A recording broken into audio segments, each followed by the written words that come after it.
It's a track that has a history of not seeing many caution flags. Last year's race, only 3 yellow flags in the 250-mile distance. Get all you can as fast as you can. Yeah, but you can throw all, like Rusty said, throw the record book away because we don't know what we're going to see. And is that top groove going to be wide enough for 2 cars as they take the green flag getting into turn 1? I'll be watching that. Right now, the groove's awful narrow. Green flag, we are racing at Michigan.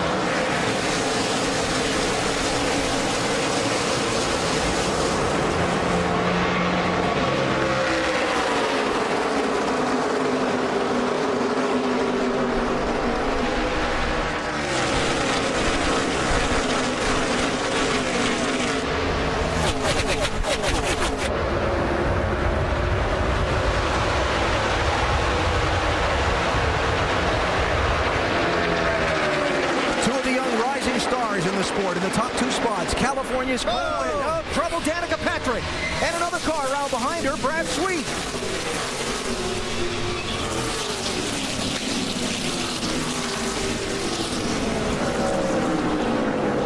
No contact, somehow. I think they probably were related. We saw Danica spinning. I'm sure that's what Brad Sweet saw. Maybe he got tagged from behind.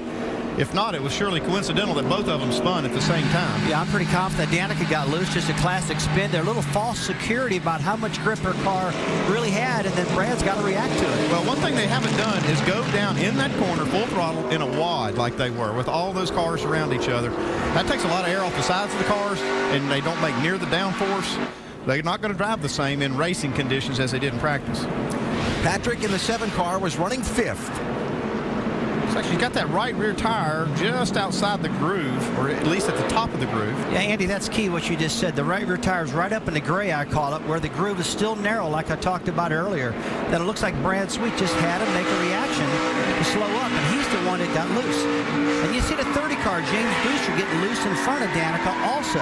That might have caused Danica to get out of the throttle a little bit and cause this to happen. You know, it's funny because that's where I was just going to ask you. I talked with Danica in the garage here yesterday, and she said with these cars, when you jump out of the gas quickly, the car can tend to snap around on you. When that 30 car bobbled in front of her, maybe she just jumped out of the gas. Yeah, that's one thing you're talking about, Alan, that D-cell torque that these engines produce. When you let off the throttle and they go to idle, they produce about 100 or more, 150 more horsepower in the negative direction. I've measured it before. It's really a pull on those rear tires, so it can almost be kind of like pulling up the handbrake or the emergency brake. That's kind of what that's like when you back off the gas too hard. And then after the 7 spun, there's Brad Sweet in the 38, another one of the young drivers in the sport. Tell you what, he got pretty lucky right there. He got that right rear quarter panel up against that wall. Doesn't look like he's got much damage. You hear those things just sliding up there. Hey, he started spinning. He started spinning the same time Danica did. That really wasn't related. You know, one thing I will tell you guys, this track is so fast. We talked about how much grip it's got. But in order to sustain these new track conditions, you got to have a pretty hard tire to do that. It takes some heat in these tires to get the grip level up. These guys were awful early in this race. Probably the heat wasn't there where they needed it yet. Brad Sweet in just his 6th NASCAR Nationwide Series race, getting repairs made to his car. He was running 12th at the time, and Patrick was 5th. Under caution, we're back to Michigan after this message and a word from our ABC stations.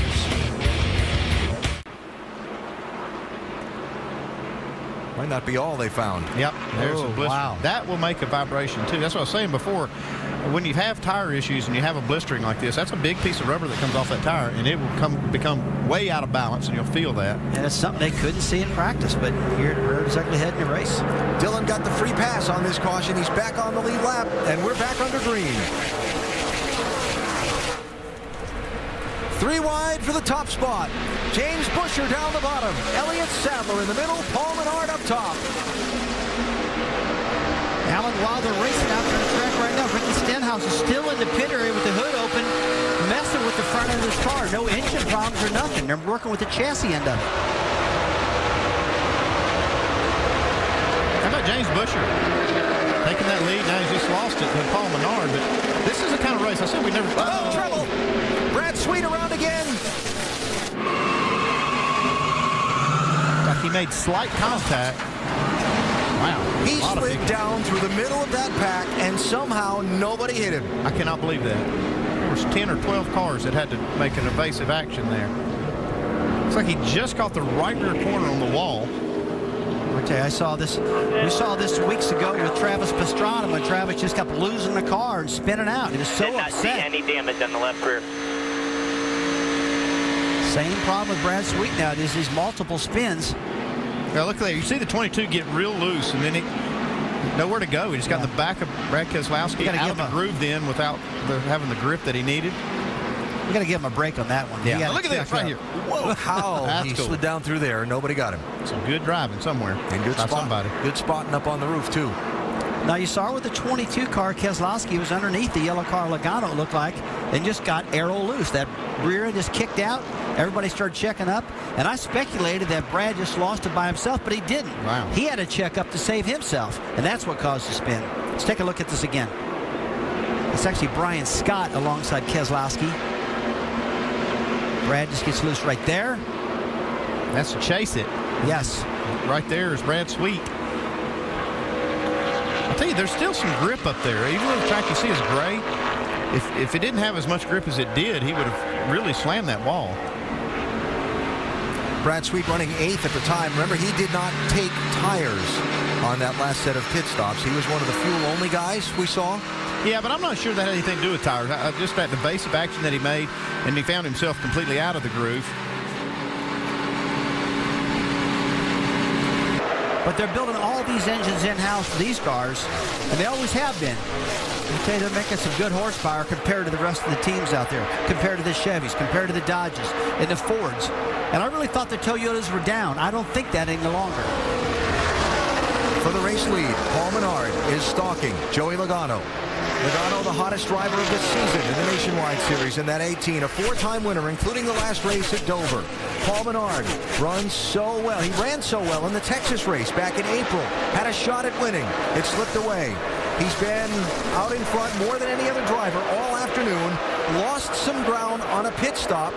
On his last pit stop by a real freakish happening on pit road when the car backfired and literally singed the beard of the right rear tire changer, who had to back off his stop before coming back at it. It was a green flag stop. It kicked Menard from the lead back to 4th at the time. The caution, a break for him, allowed him to close up on the leaders. He's gained some ground on the restart. Well, he's not losing any ground at all with Logano. I don't know if he's just... Oh, trouble. Patrick and Sweet, turn 2. Caution's out. Same two that wrecked at the beginning of the race. Danica's got a lot of damage this time, Andy. That right front splitter is tore up big time. It looks like that right front tire is towed out. She's done herself in this time.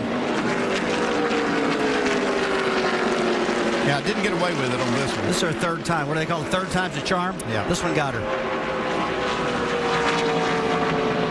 They were running 14th and 15th, Patrick and Sweet, respectively. Racing for 14th. It's down there on the bottom. You know, you and I talked about this. That lower car just flat gets loose. This is something that happens all the time, but this tire is so hard to withstand this new track. She just lost it getting in there. That's her fault. Yeah. Brad Sweet didn't do anything there, anything wrong, except getting caught up in it. And you know what? There's no way to understand what that feels like unless you experience it. Yeah, and her deal is she's getting loose, needs some room to catch it, and if he's not there, she can chase it up the hill, but he's there. 8 laps to go. Fuel mileage not a question. Will we see another yellow flag? Who gets to the checkered flag first? Here we go.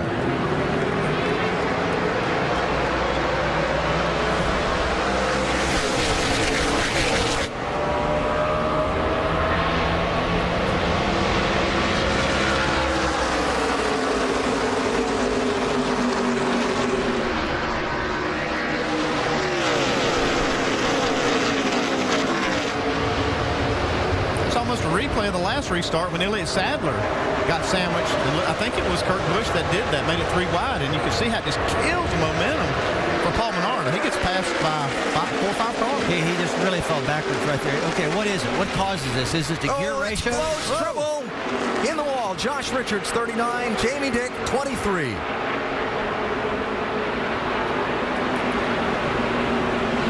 might have ripped open the oil tank on the side of that 39 car. Yeah, you see some flames coming out. I'm not sure what that's not coming from the exhaust. I don't see oil on the racetrack, though, so I'm not sure what it is there. I just wonder which car's on fire. Is it under the hood of the 23? Yeah, Richard's got to get out of that car. He needs to get out the right side window somehow because he's got the flames on the left side right by him. Safety crews quickly there. You see Josh is moving in the cockpit, but he's relaxed and letting the crews do their thing. I say relaxed. He's not panicked. I started to say, you're a lot more relaxed than I would be inside that car. Understand. With the flames going like that. But no, they did get there fast. I wonder if it somehow caught that foam on fire. I'm not sure there's not a, I think it might be a fire under the hood of the 23, and it just looked like it was coming from the left rear of the 39. Yeah, maybe. Josh obviously out of the car and just fine. Now you see some liquid running down the racetrack. 39-23 right side of the screen, both on the lead lap. Gets Jimmy hammered. Dick just hammered the back of the 39. Looks like maybe Josh got out of the throttle a little bit, getting in the corner. You'd have to think that's what happened because the closure rate was really big time between those two.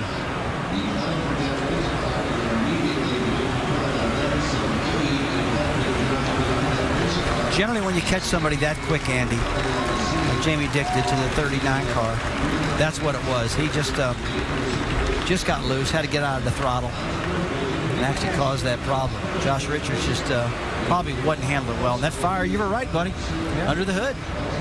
Probably a broken oil cooler or a fuel line. And then no driver. That one guy, he made an attempt. He aborted at the right time. One man's not going to hold a 3,500-pound race car up on an 18-degree bank turn. There you go. Hey. Where's my car going? Heads up. That was a little comical, you got to admit. Obviously, the field has been stopped under the red flag. You haven't seen any cars coming through this accident scene. They were stopped on the back straightaway, and there they sit. And I got a feeling you're going to see an incredible restart, Alan, when we come back to this thing. These guys are jacked up. They want to get it done. Red flag out. 7 laps to go. Trouble in turn 3.